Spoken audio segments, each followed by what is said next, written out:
from the night before. So whether it's serious news, entertainment, or your own views from all over our great nation, we're here to kick off your day with a smile. The national media should be reflecting and reporting what's happening here. You will notice the northwestern accents.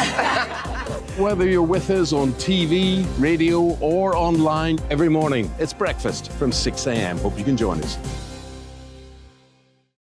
Join us for Ministry of Offence, the comedy panel show that's just like the news, in that the left fights the right and it doesn't really seem to matter who wins. We cover the big stories. It was in fact a troop of baboons and not angry vegans. I like that. And the really important stories. Fat naked cow gets stuck in swimming pool. It's a headline in a lot of local newspapers. Yeah. We're on the same team, Nick. Yeah, but I'm just helping you. Join us for Ministry of Offence, Saturday nights, 8 o'clock on GB News. I'm Dan Wotton. Join me Monday to Thursday from 9 to 11 for the feistiest and most fun news debate on TV, where free speech reigns. I'll bring you a sharp take on the day's biggest stories, bombshell newsmaker interviews, and A-list guests. And I guarantee you, no spin, no bias, no censorship, and no reason to go to bed. That's Dan Wotton tonight, Monday to Thursdays from 9 on GB News.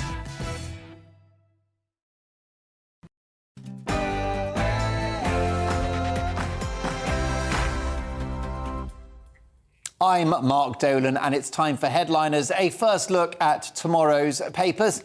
In the company of two top comedians, I'm delighted to say the budget has stretched tonight to Leo Kearse and Miriam Elia. Well, you get what you pay for. Big opinions, big stories, and a few laughs along the way. But first, the headlines with Ray.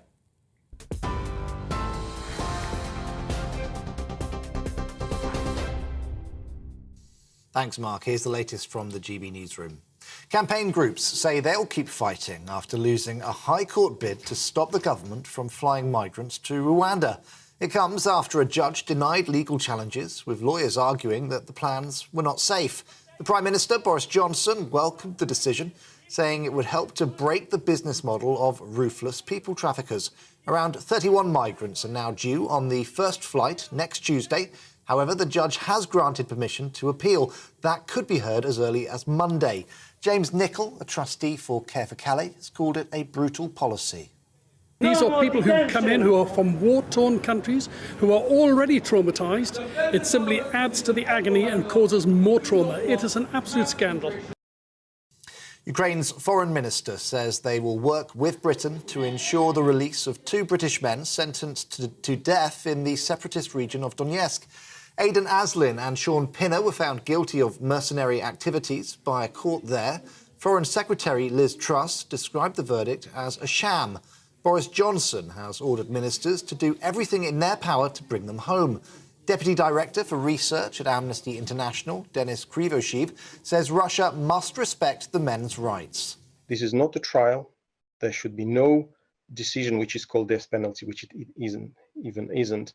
And they should be treated as any prisoners of war under the Geneva Conventions. None of that is happening. That's what must happen. So cancel that decision. Don't pretend it's a trial, and provide them with their rights, which they have as prisoners of war. Sir Keir Starmer says Labour will vote against the government plans to override elements of the Northern Ireland Protocol when it's brought to the Commons on Monday. After meeting with political leaders in Northern Ireland, Sir Keir Starmer said he believes the deadlock over power sharing can be resolved through negotiation. The DUP is refusing to form an executive in protest against the protocol. A recording of an ex-soldier telling a 999 operator that he'd killed his neighbours has been released. Neighbour's been stabbed by who? By me. By you? Yes. Jurors at Bristol Crown Court heard the clip where Colin Reeves admitted stabbing Jennifer and Stephen Chappell to death in November last year. Other footage appears to show the neighbours clashing over a parking space, filmed 10 days before the ex-commando killed the couple at their home in Somerset. Reeves has denied murder but admitted manslaughter on the grounds of diminished responsibility. On TV, online and on DAB+ radio, this is GB News. Now back to Headliners.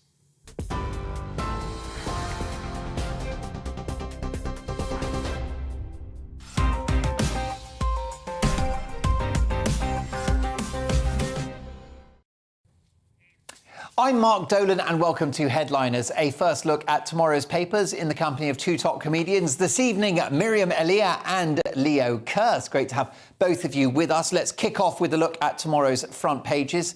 And we start with the Daily Mail. Interesting front page headline, Charles attacks appalling Rwanda scheme. Prince Charles speaks privately about his anger, claims of past tension with the Prime Minister.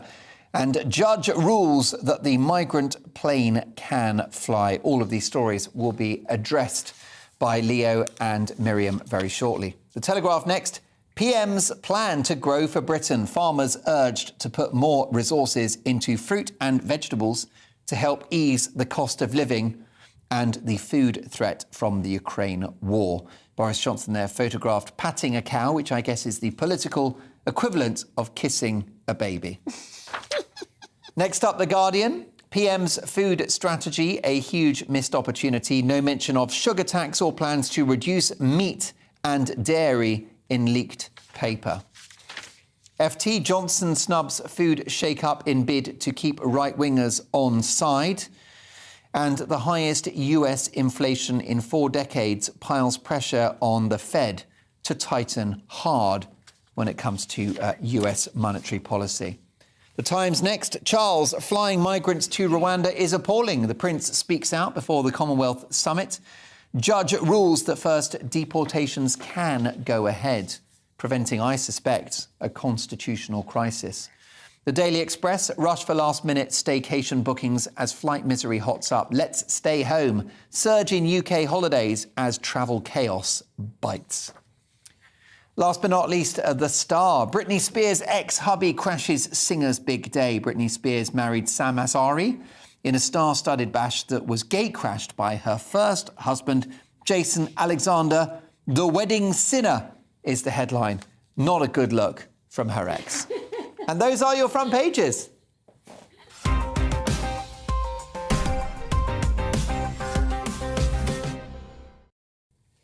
So many good stories to get through. Leo, let's start with Saturday's Guardian and a win for the government regarding Rwanda. Yeah, so there was a legal claim brought against the government to try and stop them deporting illegal migrants who've crossed the channel to Rwanda. But a High Court judge has ruled that the plane can take off. So lawyers were acting for the asylum seekers, had argued that the policy was unlawful and sought the urgent injunction to stop next week's planned flight and any other such flights ahead of a full hearing of the case. But the judge refused to grant interim relief. So, yeah, he supports the government and, you know, the plane will take off. So this is because the government's Rwanda plan came in because we've got asylum seekers illegally crossing the channel to seek asylum. Let's just reiterate that. They're breaking the law. They're fleeing a hellhole called France. Well, now you put it like that. Traumatised. They've been traumatised. Please continue to trample all over my punchlines, Mark. That'd be great. They're traumatised by bad service and dog poo on the pavement. And yeah, it'd be nice. I don't know. I've seen the photos. I've seen the footage of the boats coming across, and it'd be nice if they brought some women and children with them. If they're fleeing these war-torn countries, why are they leaving the children to fight the war? It just seems unfair. Seems like... and Britain is a high immigration country, and we're fine with it. Like 15% of the British population was born overseas, and you know the problem is that illegal immigration is incredibly dangerous. They come across in little dinghies, and we know that the only safe way to cross the channel is smothering yourself in goose fat and being a celebrity doing it for comic relief. But you're wearing goose fat tonight, though, I was told. Only from the waist down. I did wonder what the smell was. I did find... We hugged, didn't we, before we came on air? You did feel slippery. I mean, the bottom line is, and forgive the interruption, but this is the point that you made, which is that the law is being broken here. We seem to be forgetting that you're not allowed to enter countries illegally. No, you have to kind of enter them legally. Many territories that tolerate that. My grandparents did, and my dad did. Yeah. My mum did. Well, and this is a point, isn't it, that this is bad news for genuine asylum seekers. Yeah. Who are fleeing tyranny. You know, you have to have some kind of control in check. Exactly. That's the emotionalism of fleeing tyranny. I get that. I mean, you know, I come from a background of everyone fleeing tyranny. I do get that. But there's a way of doing it kind of legitimately. I don't think going to decathlon is the best way. That is kind of dangerous, isn't it? So you were telling me that they have sold out of dinghies at decathlon. Is that true? Or they've been forbidden from selling them or something. Yeah. But it just seems a bit ridiculous as a way to do it. There must be kind of an easier way of doing something legally. The issue, Miriam, is that we do not have the cooperation of the French. I think that's at the root of this issue, isn't it? Because it's from French soil that these individuals are leaving. OK, yeah. And the French have their own They're kind navy. of putting them in jeopardy, really, aren't they? And I suspect the reason why the French will tolerate this is because it's bad for Britain, and they understandably, like it. they don't have our best interests. I mean, I don't know. I'm being a bit sort of francophobic here. Well, because of Brexit, It's got to be something ophobic. Otherwise, you can't put a sentence together, can you? One of the better ones, francophobia. Francophobia. Because of Brexit, I mean, there's no incentive for European countries to help Britain, and France slightly wants to punish Britain for leaving the EU. Yeah. So, they used to, help contain migrants and stop them reaching Calais and stop them leaving to cross the channel in the dinghy. Purely from a safety point of view, because it is a very dangerous crossing. And I genuinely do feel for these men, because they obviously want to get to Britain. For all that people say they're not asylum seekers, they are seeking a better life. Right. Even if they're not, they are fleeing France, but they're seeking a better life and work and all the rest of it. I mean, I think it's an open secret that if you get to France, you're still trying to cross the channel to get to Britain. It's not to do with fleeing war. It's because you want to work and you want a better life. So, I mean, it's a shame that they can't get here. But 85,000 illegal migrants every year, and that's just the ones we know about. And the thing is, by all means, accommodate any number of people, but we just need to have a procedure. We need to know who they are. Yeah. And it's not encouraging if many of these individuals throw their mobile phones and papers into the water as they cross the channel. That's a bit fishy. Yeah, that's like Rebecca Vardy's agent. Yeah, you're right there. That's another great injustice, isn't it? Which I'm sure we'll come to on a future occasion. Well, let's move on now to our next story. And this is in Saturday's Mail, and it looks like more bad news for commuters, Miriam. Yes, so the rail unions decided to go on strike again, and that might disrupt the Commonwealth Games that's coming up, because they want to go on strike. Every cloud. All the way through July and August. I mean, they struck on Monday and I couldn't get to work. That was just in London, except for the Elizabeth line, which was good. So the unions have basically, tightened their grip, and they're threatening the Prime Minister, and he's not giving in. And we'll see what happens. I didn't read into what Croydon Tramlink are doing, but they're angry and they want more pay and a better life. A bit like the migrants coming over. They just want a better life. It is true, but not too many illegals driving trains in Croydon. Actually, I wouldn't hold my breath. But here's the thing, Miriam. I'm sure that the rail workers have an argument that they would like more money, because we have high inflation, which reduces the value of your income. Yeah, we're all in that boat, though, aren't we? That's the thing. And of course, inflation is high. Any pay rises would come out of borrowing, which would feed inflation, which feels to me a bit like economic... Like what, like a little snake eating its own tail? Exactly, or economics quicksand. Yes. So I think they're making a mistake then. So, I mean, what is the answer? It just doesn't feel like now is the right time to do that kind of thing. Yeah. Do you think it's a case of read the room, folks? Read the room, yeah. Yeah. Just get off your high horse a bit. Leo, is there an opportunity, particularly for the Prime Minister, to make a test case out of this battle with the RMT in the way that Thatcher did with miners in the early 1980s? And what, like, try and stop them legally from having a strike? Yeah. Yeah, I mean... More hardline measures, legislation... Yeah, I mean, I suppose. Can he really do that? I mean, he's tried to put through a lot of legislation that hasn't got to change. He's tried to change parliamentary conduct rules and all the rest of it. So, I don't know if this is the time to be changing legislation, but maybe they could appeal to the good nature of the people who work for train companies whose average salary is £44,000 a year. Yeah. So it's not like they're... Yeah, and this is an interesting... They're not... Mike 16... Sorry, the head of the union is on £125,000 a year. Nice work if you can get it. Yep. So it's not, they're not starving, are they? But this is, I mean, I mentioned it earlier in the show that Margaret Thatcher would have probably stood up to these unions. In fact, she did when she was in power. What's changed? This is still a Conservative government. There's record low unemployment at the moment. So, I mean, workers have got a huge amount of power. Yes. They've got a lot of leverage because where are you going to get more workers from? Unless, some of the people coming over the channel can drive a train, where are you going to get more workers from? So, I mean, this is one of the upsides of Brexit. We wanted less sort of downward pressure on wages by having just an unlimited supply of workers. But that means you've got to pay workers right and treat them well. Yeah. And workers know that. And it seems unfair because, the taxpayer bailed out rail companies to the tune of £16 billion during lockdown. So, yeah, and a lot of them were on furlough. And now people were, Tesco workers, for example, supermarket workers were having to work throughout lockdown to pay this furlough. And now, these rail workers who are overall, pretty well paid, above the national average, they're now, rattling the tin and asking for more money, which seems a little unfair. But do they have the leverage? Do they have the power to do it? Well, we'll see. Yeah, and the Civil Service Union are threatening strike action over cuts, which will see the reduction of 91,000 positions. That's maybe not a bad thing. Why is that happening? Because apart from the fact that we've got a deficit in which more money is going out than is coming in, plus all the government want to do is reduce civil service staffing numbers back to where they were in 2016, which doesn't seem unreasonable. I mean, the civil service has exploded by 91,000. The country's broke. Go figure. So 91,000 more people working for the civil service. Since 2016, That's insanity. That's insanity. And also, so that's the level of bureaucracy Yeah, that we're and dealing it was with.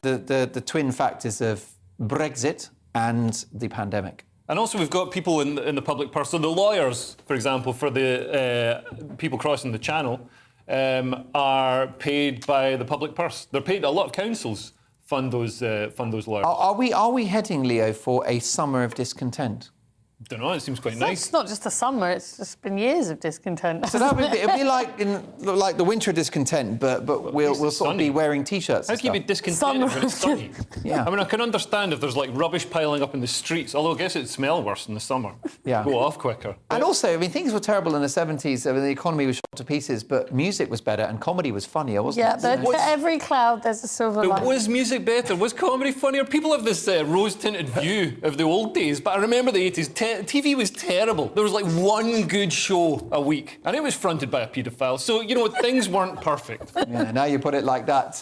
Moving on, and sticking with the Mail, the price of petrol still fueling headlines, Leo. Yes, the average price of a litre of petrol at UK forecourts has reached a new record of 183.2 pence on Thursday. That's according to Experian. That's an increase of just of 7 pence in just 7 days. So the average cost of filling a typical 55-litre family car exceeded £100 for the first time on Wednesday. And the AA has offered some good advice to motorists. It says walk, or if you can't walk, cycle.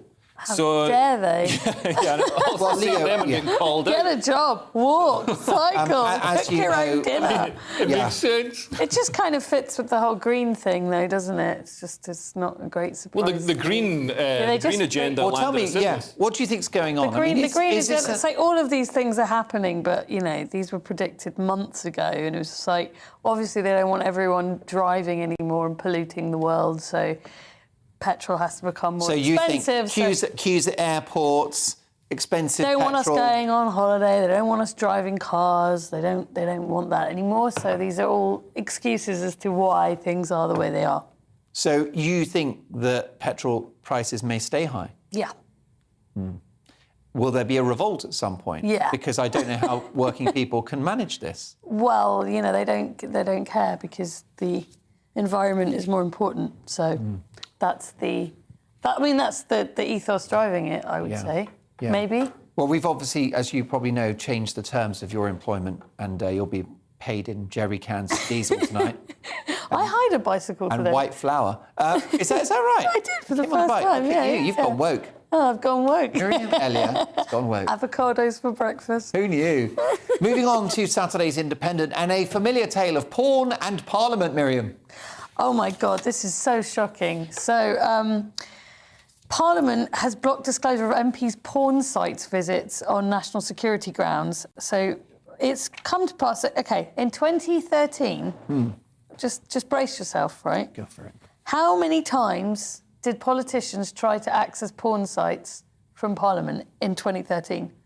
309,316. Like this is... I'm not talking about Boris Johnson's phone. What about... There were 250,000 requests to access porn sites from Parliament in 2018. Can I say that again? That is obscene. There were 250,000 requests to look at porn in Parliament in 2018.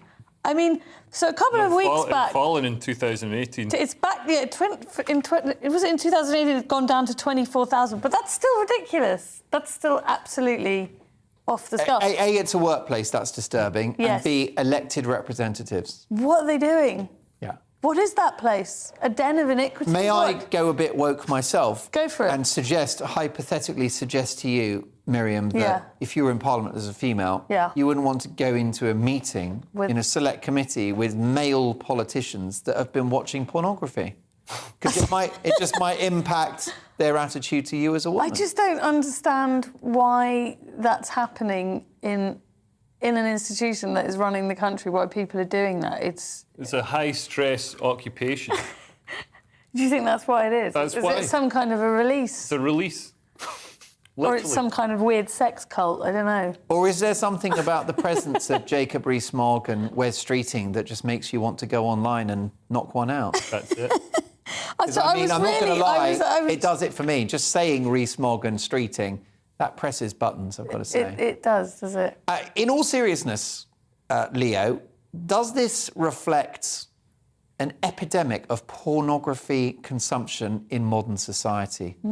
I mean, possibly. People do watch a lot of porn, I guess. I mean, the trouble is 250,000 requests doesn't reflect... That's not 250,000 incidents, because when you look at a porn site, you've got to look through about 1 million pages before you find something you actually like. So you're saying that could all be one or two people? That's just a few incidents. Why have you got to look through so many? Because it's all everything. I don't know. It's homemade and rubbish now. It's not like it's not like in the old days when you paid your money at the cinema door and went in and sat in a seat and watched something that was properly produced and filmed. You got okay. It's pretty filthy. No wonder they were all in black masks. Who knew? Who knew? Oh, we're all disease spreaders. Oh, we're terrible. We're tainted. We're tainted. Is it a problem? The consumption of pornography in a professional setting, is it a problem, Miriam? Yeah, I think it is. I think it's kind of slightly morally degrading, actually. I know, is that unfashionable? Am I allowed to say that? Do you think this is unique to politics, that Parliament is uniquely sleazy, or is this a wider societal trend? It's a wider societal trend, but the fact that it's kind of in the core of our establishment that way is disturbing. You don't like to think that could be happening. No, you definitely don't. Well, look, I'll be keeping my hands to myself for the next 40 minutes. Don't worry about that. And on to Saturday's Telegraph. Joe Biden is blaming the negative press on the press, Leo. Yeah, that's right. So he appeared on a talk show, I think it was Jimmy Kimmel, yes, is that right? It was. Jimmy Kimmel Live, and he had a go at news outlets for sensationalising his problems, as he insisted that his administration made a number of achievements. He didn't actually list those achievements. There aren't any. But he said they've done a lot of great things, but they haven't been able to communicate them. I mean, they could have communicated what they were in this incident. But part of that, there's a lot of problems that we know about. There's soaring petrol prices, a baby formula shortage, and they've got their own cost of living crisis, and voters blame a lot of this on the president because it's the president's fault. And part of the reason, he says they're not managing to communicate these things to the public. Part of the reason for that could be that he's not doing any interviews.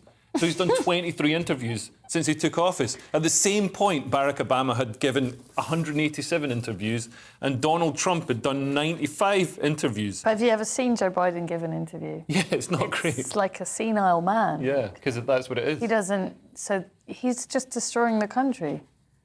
Right? Yeah, well, the bottom line is somebody more competent is running the country on his behalf. Basically. And when I say competent, I don't mean good at their job. I just mean they know, They know what they're doing. They're compos mentis. Yeah. I mean, I watched a clip of that interview with Jimmy Kimmel. Now, the other Jimmy Fallon, was castigated by the liberal woke media in America when he did an interview with Donald Trump before the first election that Donald Trump won. And do you remember this, that Jimmy Fallon said, "Can I just try your hair?" Because everyone's curious if it's real or not. And Donald Trump said, "Sure, fiddle with my hair." So what happened is that Jimmy Fallon fiddled with Donald Trump's hair. Everyone laughed, went to a viral clip, and Trump won the election. And lots on the left said that Jimmy Fallon was an enabler of Donald Trump because he humanised Donald Trump by joking about his hair. And it was particularly that moment where he ruffled his hair. The whole of America suddenly kind of thought, we love Donald Trump. This guy. But Donald Trump is human.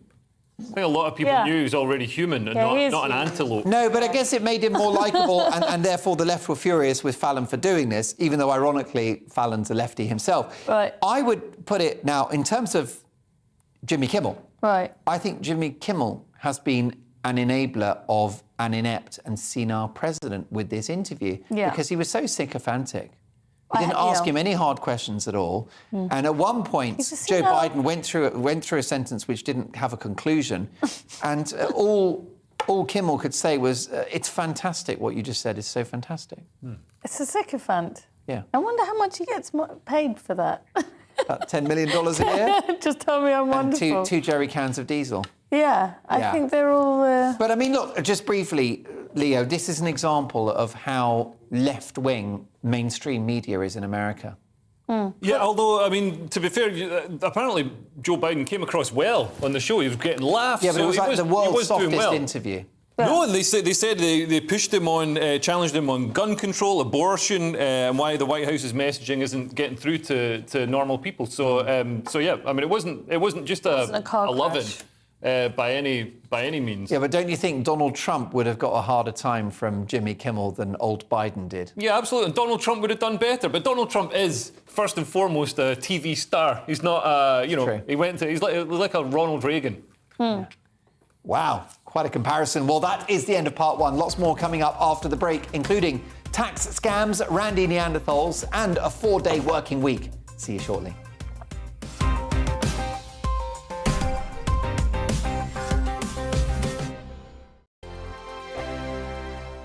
We are GB News. We're right across this great nation. On TV, on radio, on digital. Absolutely everywhere. We don't talk down to you. We embrace all voices. With honest and civilised conversation. We're not part of the establishment. We're one of you. And we're only getting started. Join us on GB News, the People's Channel. Britain's news channel. Every morning from 6 o'clock, we'll wake you up with GB News Breakfast with all the stories you didn't know from the night before. So whether it's serious news, entertainment, or your own views from all over our great nation, we're here to kick off your day with a smile. The national media should be reflecting and reporting what's happening here. You will notice the northwestern accents. Whether you're with us on TV, radio, or online, every morning, it's breakfast from 6 a.m. Hope you can join us. Join us for Ministry of Defence, the comedy panel show that's just like the news, in that the left fights the right and it doesn't really seem to matter who wins. We cover the big stories. It was in fact a troop of baboons and not angry vegans. I like that. And the really important stories. Fat naked cow gets stuck in swimming pool. It's a headline in a lot of local newspapers. Yeah. We're on the same team, Nick. Yeah, but I'm just helping you. Join us for Ministry of Defence, Saturday nights, 8 o'clock on GB News. I'm Dan Wootton. Join me Monday to Thursday from 9 to 11 for the feistiest and most fun news debate on TV, where free speech reigns. I'll bring you a sharp take on the day's biggest stories, bombshell newsmaker interviews, and A-list guests. And I guarantee you, no spin, no bias, no censorship, and no reason to go to bed. That's Dan Wootton tonight, Monday to Thursdays from 9 on GB News. Join us for Ministry of Defence, the comedy panel show that's just like the news, in that the left fights the right and it doesn't really seem to matter who wins. We cover the big stories. It was in fact a troop of baboons and not angry vegans. I like that. And the really important stories. Fat naked cow gets stuck in swimming pool. It's a headline in a lot of local newspapers. Yeah. We're on the same team, Nick. Yeah, but I'm just helping you. Join us for Ministry of Defence, Saturday nights, 8 o'clock on GB News.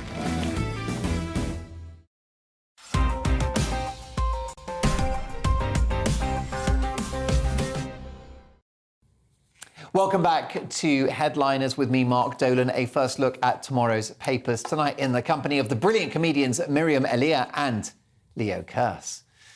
Now, Saturday's Metro and a story about tax and candy. What's this about, Miriam? So there's a tax scam investigation into these strange American candy stores that are taking over central London premier shopping districts.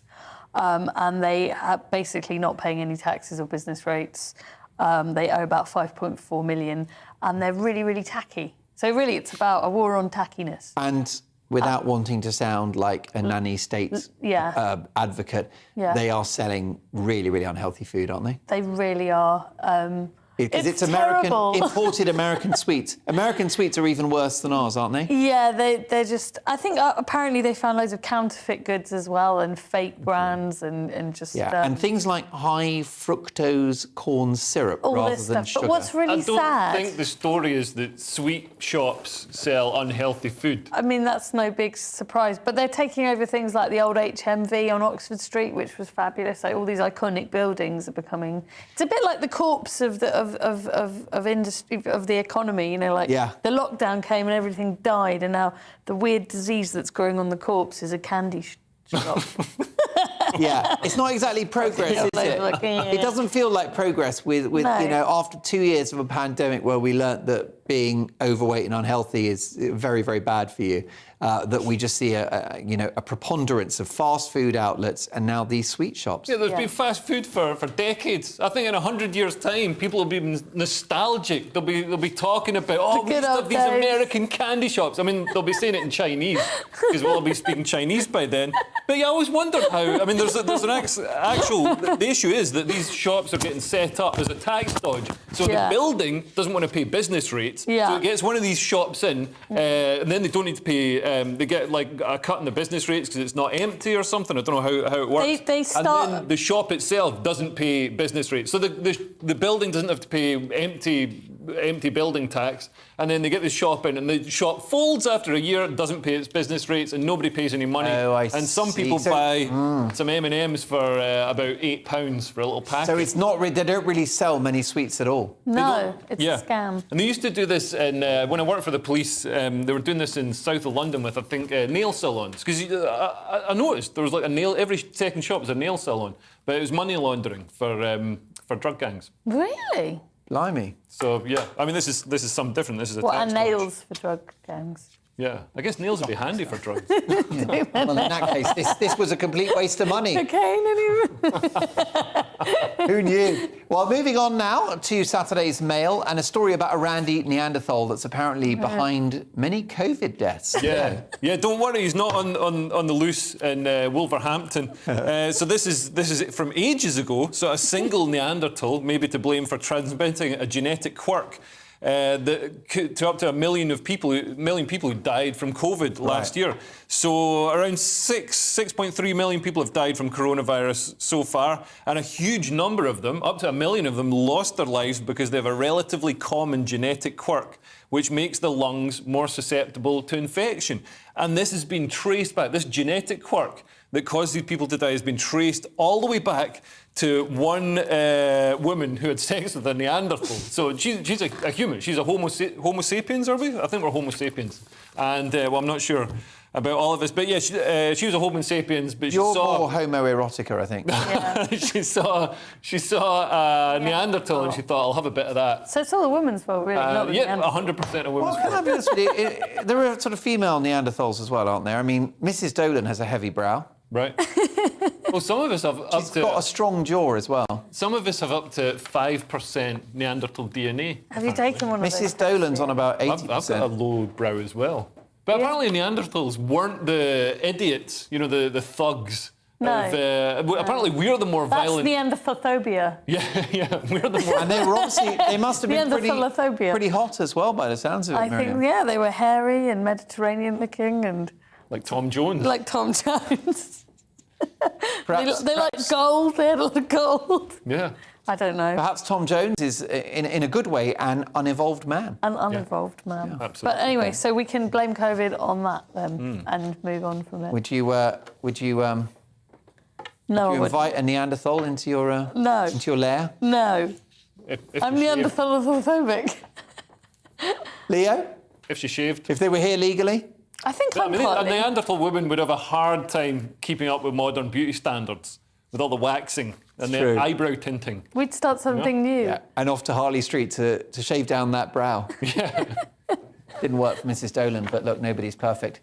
It's all about personality, let's be honest. Tomorrow's Guardian now, and a story about our genetic structure and chromosomes, Miriam. So, 1 in 500 men carry an extra X chromosome that basically puts them at risk of being fat and slobby and dying of weird things. And it's a lot more common than we thought. So, research on more than 200,000 men enrolled with the UK Biobank suggests that 1 in 500 have an extra X or an extra Y. So the main diseases that could happen to you are blocked blood vessels, pulmonary heart disease, lung conditions, all of that. So a lot of people are walking around with an extra chromosome and they don't even know it, and that's why they're sick. It's quite similar to the Neanderthal story. Yeah. Leo, have you counted your chromosomes recently? No, I haven't, but I am Scottish, so I mean, it is basically just describing the life of a Scottish man. It's true. We've got an extra X. Also, it affects women as well. There's some women with another extra X. Oh, dear. And it's just seen as a really terrible thing. It's not great, but then, as Elton John once said, we're all dying of something. Did he say that? Yeah. Right. It's very true, actually. Yeah. We're it all was very terminally ill. philosophical. Yeah. And on that gloomy note, let's move on to something far more cheery, Saturday's Independent, and a story about racism at drama school, Leo. Right, I was wondering if I had the right story there. Racism at drama school? Yeah. So this is yet more example of savage and severe racism inside the UK's top drama schools. Guildhall, which is a drama school in the UK, has made an official apology to Papa Esiedu and Michaela Cole for the appalling and unacceptable racism they experienced while studying there. And some of the racism,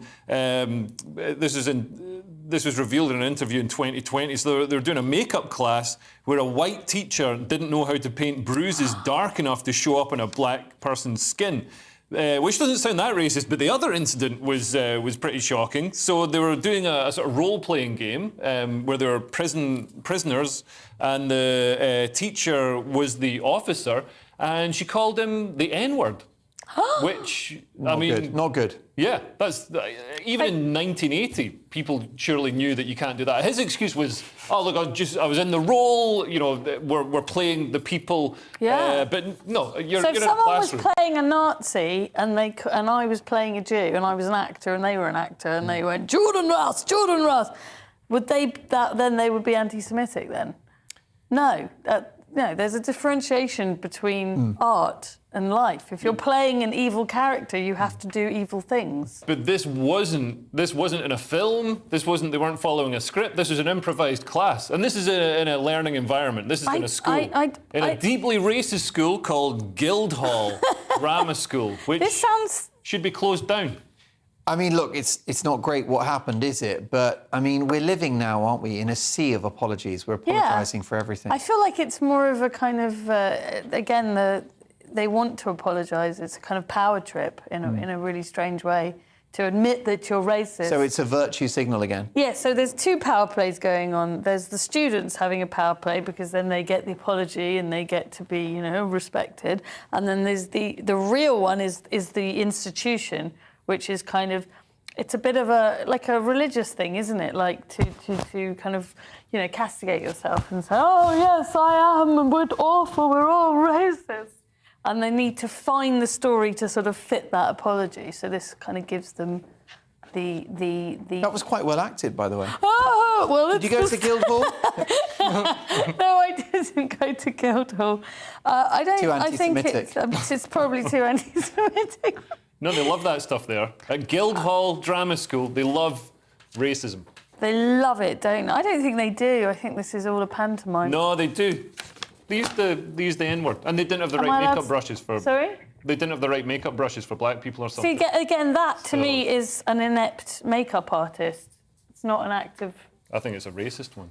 Racist makeup. OK, now, fair of enough. course, almost all of what you'll see on Headliners is done with a light touch and with some humour. Two top comedians.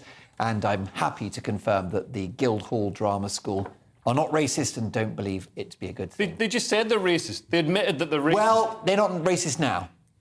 Because they apologised. They've apologised for previous racism. I think I think it's very important to clear that up because I'm not ruling out a career as an actor. I still haven't got my Oscar. If you send your children to Guildhall Drama School, they're going to come out fully fledged members of the KKK. That is exactly what's going to happen. I can't wait for that clip Is that to go out. really true? I Without don't know. context. Moving on now, and Saturday's Guardian with a story about a 4-day working week. Miriam. So they're now saying that the 4-day week could be a new thing for British workers. There's a new campaign that's come on over after COVID where everyone was working from home. And they're trying to sort of campaign for the fact that it's better for us to just, do a Tuesday to Friday is what they're saying, so that you can go out on Sunday, get pissed and stay in bed on Monday. Well, yeah, that's the point. But If we're going to do the 4-day week, the day off's got to be Wednesday, hasn't it? It's got to be Wednesday, but they're using the whole... Wednesday. They're using the whole kind of, everything is a construct, gender's a construct, the working week is a construct, so everything is a... The government is a construct. We don't have to... Civil servants don't have to actually fulfil government policy anymore. I think it's frankly kind of lazy, and I think that, we're in a position now where we're skint. We need to be working more. Yeah. We've just spent 2 years. Go on. We've just spent 2 years sitting on our arse at home being paid to do much less than we used to do. And now is the time to actually, really get stuck in. But this is very, going to set us back, I think. But they're saying that with some companies that have done it, it's been a success. I don't know. Leo? I think work from home? You're having it once a week? Yeah, I pretty much do work from home. I do all my writing and stuff. I do that at home. That's where you spin the gold. Yeah. But I mean, look, harsh words there from Miriam about many people who do work from home, that they're lazy. No. I'm not saying that. I'm saying that having a 4-day week and having a 3-day kind of recreation time is not good right now. I'm not saying... The good thing about working from home is you can Google porn and nobody does a freedom of information request. Yeah, that's it. Oh, goodness gracious me. On that... rather exciting and inflammatory note. That's it for the end of part 2. Coming up after the break, is Boris a good role model? Is Google biased? And will a black hole destroy our galaxy? Those burning questions and many more will be addressed in 2 minutes.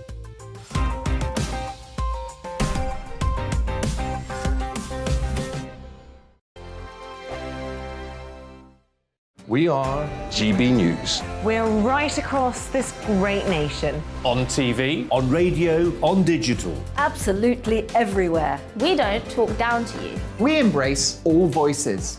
With honest and civilised conversation. we're not part of the establishment. We're one of you. And we're only getting started. Join us on GB News, the People's Channel. Britain's news channel.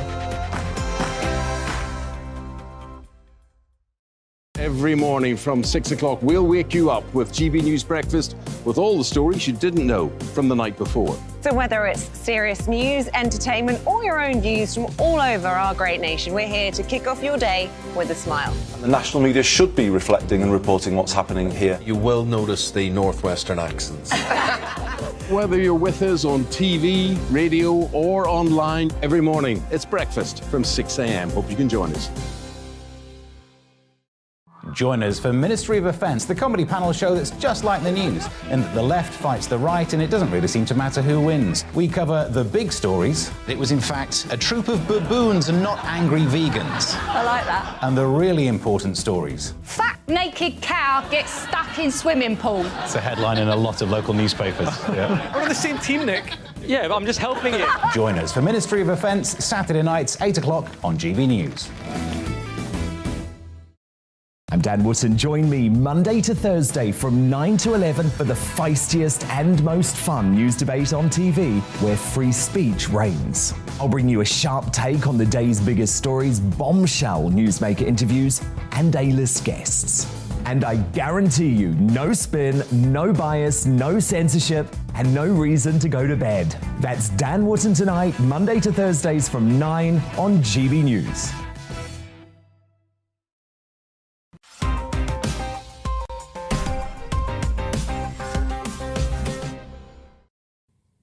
I'm Mark Dolan. Welcome back to Headliners. A first look at tomorrow's papers tonight in the company of the hugely talented Miriam Elia and the marvellous Leo Kearse. Saturday's Guardian, and is Boris Johnson a good role model for our kids, Leo? Well, somebody says he's not. So the government's social mobility czar has said that she Should we give up these Russian titles, by the way? Well, what if we change pronunciation? We changed pronunciation of Kyiv. Yeah, like from Kiev. I still miss so Kiev. Should we change Tsar to some See, I to Ukrainian? don't fancy Tsarina eating. Catherine. I don't want to eat chicken Kiev, by the way. I don't want to eat chicken Kiev. I want to eat chicken Kiev. Am I allowed to keep Kiev just for snacks? You Putin apologist. It's bad, isn't it? That is, genuinely. Look, I detest the war in Ukraine, but I just would like to keep Kiev, if that's all right. I eat chicken free Crimea. That's what I eat, because my pants go in the right way round. But yeah, anyway, getting back to the story, the government's social mobility tsar has said she does not think that Boris Johnson is a good role model for children. Although he's a perfect role model for, like, toddlers. They basically look like Boris Johnson, sort of chubby, rolling around, having a good time, telling lies sometimes. But yeah, this is Catherine Burble's thing. So she says that she likes the Prime Minister but doesn't think he's professional enough, adding that his personal life makes her raise an eyebrow. I don't know, I think, Boris, it's looking like we're entering the sort of final straits of Boris's Prime Ministership. Yeah. And I think history will reappraise him. He's done some good things. He's sorted out, Brexit, and although he sort of caused it as well, which some people might not like. But with lockdown, he led Britain and he led Europe out of lockdown. We would still be in lockdown if we had a Labour government. And with Ukraine, he's stood up for Ukraine. He's delivered, incredible strength and support. He's a national hero in Ukraine now. Yeah, absolutely. Yeah, as Tony Blair was in I think Bosnia, wherever they were getting bombed. Yeah. It's more about his private life, though, isn't it? It's like multiple children by different partners at different points. There's no real consistency to his life. Lots of bullying going on. Bullying? This is what's kind of coming out about his personal life. But I'm not really sure whether... So that's why he's not... That's why she's saying he's not a good role model for kids. You've got a kind of point in that, I suppose. Does it matter? Do we need a Prime Minister that has the morals of the Archbishop of Canterbury? Not really, no. Better ones than that, hopefully. I mean, if they're going to be a Christian, if they're going to be the Archbishop of Canterbury, at least try and be a Christian. I'm not even Christian, and I'm more Christian than the Archbishop of Canterbury. Maybe keep the churches open during a pandemic, that kind of thing. Yeah. It wouldn't be too bad, would it? Maybe support some Christian values and let Christians be priests instead of banning them for having Christian values, like Calvin Robinson. Yeah, well said. Couldn't agree more. Amen to that. You see what I did there? Hallelujah. This show isn't just thrown together. Women to that, as the Archbishop of Canterbury would say.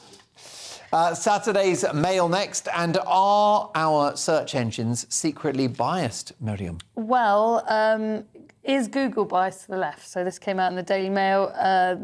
There is kind of quite a lot of evidence to show that the kind of top searches that come up under anything that you Google are skewed towards a left-wing bias. So, for example, on Boris Johnson, I think the first 38 articles that came up were all negative. Although I kind of agree with them. So basically people are sort of challenging this concept of the truth coming through Google. When you Google something or you YouTube something, that you're only seeing a kind of curated set of results that has a political leaning to get you to see a subject in a certain way, and that needs to be questioned, perhaps have more balance, although people don't like that word. Well, no, I mean, I think in this, they did this sort of looked at the number of searches that came up. You were offered multiple articles by The Guardian, but a handful from the Mail Online, which happens to me to be the most read English language newspaper in the world. There's kind of suppression of what the vast majority of people are looking at, isn't it? Because it's kind of putting a one. And also, even in the Google banners and stuff, they always have these illustrations to kind of push whatever idea that they're going with. I think that, that needs to be in some way kind of democratised and thought through a bit more. It does feel very ideologically driven, most of it. Right. All the time. What do you think? Is Google politically biased? Well, all these big tech companies hide behind algorithms and hide their bias. They do have bias. I mean, it'd be a joke to imagine that Twitter or Google or any big tech company that's got its own political agenda doesn't dish out search results, according to its own bias. So they've all got a bias, but it's not clear. And I think what we need is clarity. If I'm being served something with a bias, I at least need to know. When I read the Daily Mail, I know it's got a bias. Same with the Guardian, I know the bias, so I can filter it. It's contextualised. So Nadine Dorries, the Culture Secretary, is introducing an online safety bill, which part of that will, remove or at least make tech companies open up their algorithms and say. But unfortunately, the online safety bill introduces a whole bunch of other things. Right. It ends net neutrality. It's going to mean the government gets to decide what's disinformation and who's a journalist, and ends private messaging, ends private browsing of porn, which will see a collapse in the number of search results in Parliament, I guess. Yeah, that's one thing. They might get some work done. Saturday's Telegraph next with a story about the biggest shipwreck since the Mary Rose. Leo. Yes, the wreck of HMS Gloucester, which sank off Norfolk in 1682, has been uncovered by amateur divers. So it laid undiscovered in the Norfolk sandbanks for hundreds of years since sinking during a maritime disaster that almost killed the heir to the throne, but he escaped and made it to land. So it ran aground while carrying the future King James II, a Catholic heir poised to inherit the Protestant throne from King Charles II at a moment of acute political and religious crisis in Britain. Sounds like 2022 all over again. And two brothers, Julian and Lincoln Barnwell, found the warship after spending 4 years combing thousands of miles of seabed, dressed as if they're delivering a box of black magic, or was it milk tray? I can't remember. Milk tray. Milk tray, and they basically found it after looking for it for ages. But so well done them. They've hidden the coordinates as to where it is because they don't want anyone coming to find the treasure. It's kept secret and for 10 find years. the secret treasure. Yeah. And it's printed. I'd love to do that. It's printed on a map that's held in with an X. With an X. Love it. On Krusty Krab's locker.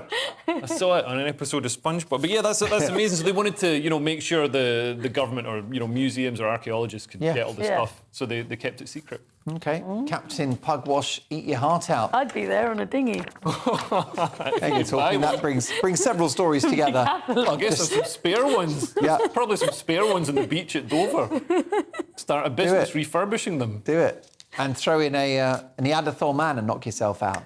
Now, Saturday's Daily Mail next with a shocking revelation that meat might actually be good for you, Leo. Oh, my God. Oh, yeah. This is The Great Plant-Based Con by Jane Buxton. This is a great article. I recommend everybody read it. And you can read it for free because it's on the Daily Mail. But basically, she's writing about how vegan diets aren't actually that good, and there's a lot of doubt as to whether meat is as bad for you as has been told. We're told, it's full of saturated fat and all this sort of bad stuff. Turns out, a lot of the fats in meat, you need them. And the first couple of paragraphs just sum this up. So Jane Buxton's son was working in a central London delicatessen, and a customer who had ordered a coconut milk latte announced that she used to be a vegan. It was the best diet, she said. I felt so great on it. So Buxton's son asked why she was no longer vegan, and she replied, "Oh, well, my hair and nails started to fall out, so I had to stop." So he asked whether this might be a sign that maybe the diet wasn't as healthy as she thought it was. And the woman said, "Oh, no," she insisted, "it's a really, really healthy diet. I felt incredible. Just hairless and without fingernails, but felt incredible." Yeah, that's it. And also, I think that this lady, this author, lays to rest the myth that farming is causing global warming. Right. The connection between the consumption of meat and rising planet temperatures is something that can be debated. Yeah. Everything can be debated. Yeah. I don't know, the whole veganism thing, it's more about the empathy with animals, isn't it, than about what's Well, good for you. I think it used to be, and now it's about saving the planet. For me, that's the new narrative. That's the new argument. It also ties into the we're all a disease thing, like humans are a disease on the planet. It's quite misanthropic, and it's about viewing nature as essentially kind of above man. So, animals will have more rights than humans because we're all awful and evil and fat and free. And also, being conspiratorial as well, I wonder whether this push to get people to be plant-based weakens the population. Of course it does. So does, locking them in their house for 6 months. In fact, everything that we're being told to do weakens us, and we shouldn't be doing it. Well, yes, an example of the weakness. and we've evolved for time immemorial eating meat, and that's kept us healthy. Don't think you should eat too much meat. I do agree with that. Everything in moderation. But to say that you should totally rule out whole food groups is... A lot of these stories seem to pop up in The Guardian. The Guardian running a story this week that 2 portions of fish a week gives you skin cancer, or is linked to skin cancer. It feels like a campaign to me, Leo. Is that if you rub the fish on? Yeah, Well, exactly. It's amazing how the everyone knows that fish is, famously good for you? Yes, fish is very, very good for you. Yeah, omega-3. It's brilliant for your brain, for children, for their brain development. There you go, see? So, yeah, give them some fish and meat, for God's sake. That would do it. You've had a bit too much red meat tonight by the looks of it. Oh, I loved it. One ribeye too many. Saturday's Independent next, and a story about a black hole that's roaming our galaxy, Miriam. Yeah, apparently there's like a free-floating black hole that's just kind of zooming about through the galaxy at 100,000 miles per hour. I'm not really sure what it's doing, though. Apparently, so when a large star collapses, it leaves a kind of black hole, It's a bit like Hollywood. But do you think we should sort out the cost of living crisis before we worry about this black hole? No, I think we should. Well, I think it's a different thing. I think they're separate things that aren't really order of magnitude. Astronomers aren't going to be setting up things to deal with the cost of living crisis and securing energy resources and investment in North Sea gas and oil. But yeah, this is so apparently there's like all these black holes. Scientists know that they're there because every time a star collapses, apparently it creates one of these black holes. They know they're there. They can't see them because I guess they're black holes. They're very hard to spot against the sky. And they've now started finding them, and the nearest one is less than 80 light years away, which in terms of galaxies and stuff is pretty close. How close is it in relation to Birmingham? That's what I want to know. Miriam, a quick word, just a couple of seconds. Yeah. This is in the Daily Star. Jurassic Park could become a reality. What could possibly go wrong? Yes. So hang out with the dinosaurs. This really shocked me. Scientists want to build a real-life Jurassic Park. I mean, we're quite a way off. I think this is all just, those scientists, what they're going to say next week, eh? They are talking about going to Russia and bringing back... Putin? Putin. There's a dinosaur. They're basically saying that they have, all this DNA that they can now sample and create. Oh, sounds disgusting. All this DNA sounds like Parliament. Brilliant stuff. Well, look, thank you, Miriam. The clock's against us. And Leo, we're back with more headliners tomorrow at 11. And I'm back for Mark Dolan tonight at 9. See you then.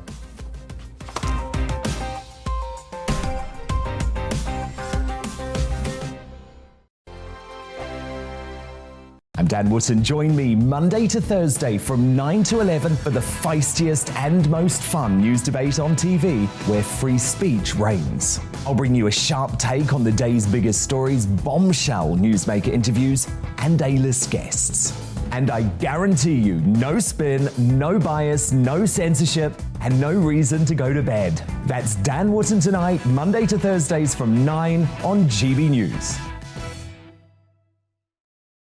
My name's Tom Harwood, and every weekday we bring you The Briefing live from 9:30 a.m. The stories, analysis, and live debate that you need to hear. Quite right, Tom, of course. Was this something that had been considered at all? Difficult to answer. Gas-guzzling helicopters circling.